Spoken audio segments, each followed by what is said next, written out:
Welcome to the program, friend. At the time of this taping, it looks like Boehner will be reelected as Speaker due to the constraints that we have for editing time, putting it up onto the satellite, and then bringing this show down into your home. We simply can't do this in real time. This is the day for the vote. I apologize. We'll be talking more about this tomorrow. It looks like Boehner's going to be reelected. However, it's really exciting to me to see this group of men and hopefully a few women who are saying, no, we will not vote for John Boehner because John Boehner has betrayed us. John Boehner is part of the problem. John Boehner is taking us down paths that are ultimately going to lead to the economic collapse of America, our inability to repay our debt, us being overrun by illegal aliens. People like me, of course, are saying, and hopefully people like you are saying, that the blood of the innocent that is on Boehner's hands and that is on the hands of most Americans because of the abortion holocaust, that is going to put us in grave danger with the Almighty. So, whatever way you slice it, John Boehner is part of the problem. John Boehner has helped take us over the cliff. Now, maybe the Democrats want us to go over the cliff at 100 miles an hour and the Republicans want us to go over the cliff at 80 miles an hour. We're still going off the cliff. And that's what I want to talk to you about today. This is a chance for you to step back and to assess what is going on in America right now in the light of history. And if I could use this moment to transport us back in time, perspective, I'd like to talk about the first slaves arriving in America. Depending on what history account you read, the first slaves may have come to Jamestown when the colony was introduced. It's not sure, the people aren't sure if they were indentured servants or if they were true slaves. Then one account says that the Dutch were the first to bring them in 1619. The point is this: there were surely bondmen, people who were crying out to God against the iniquity of their slavery for well over 200 years before the start of the Civil War. And in the early 1700s, the slave trade, and by that we mean the kidnapping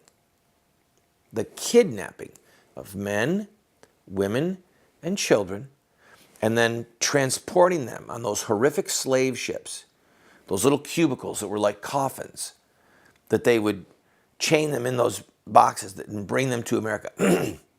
The slave trade where they would go by and pour a little bit of gruel and water into their mouths while they were transported, while they were puking and they were defecating and urinating all over themselves and on their neighbor. And day by day, the slave traders would go and see who was dead and then just take their body and throw it overseas, throw it overboard. All right? This was what was going on. And then bringing them here and selling them like cattle or oxen. This was a horrific sin against God. But think with me about the long-suffering patience of God and the time that it takes to reap a full harvest for an iniquity of such a horrific magnitude. Whether you want to look at 150 years or you want to look at 250 years of American slavery. From our perspective today, where we can go to a McDonald's and get everything really fast, that's a long time, right? That's a long time. But it all piled up. It all piled up. And then that first shot at Fort Sumter was heard. Then the Civil War began in earnest.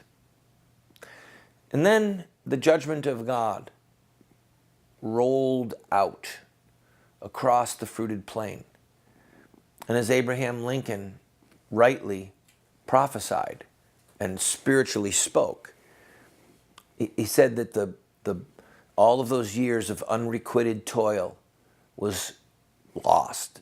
all the blood and the treasure of the Civil War was basically a payback for the abuse and the blood and the unrighteous treasure that was acquired from the slaves.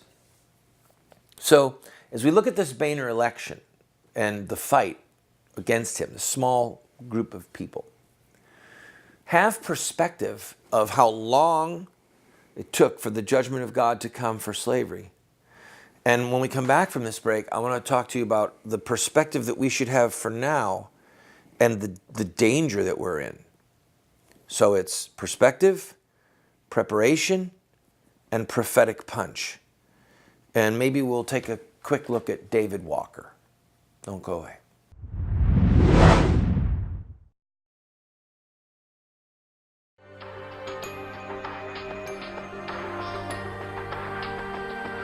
You have two choices. I mean, you can try to raise your children by design, or you will raise them by default.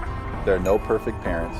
We're going to get it wrong sometimes. If we have a plan, we've got a better chance of getting it right in the long run. There is something deep within the heart of every human being that longs for parental acceptance and approval. When does a boy become a man? Get a group of guys around and ask them that question. I don't think there's a certain age. Some men stay boys their whole life. I would say, 16, 18 years old. Wow, that's a good question. When they get bar mitzvah. Well, I think when he has a child. So I just became at 56, 56 years old. Without the power of the Holy Spirit changing us and giving us power over our sin, we can't hope to be the dads that our kids need us to be.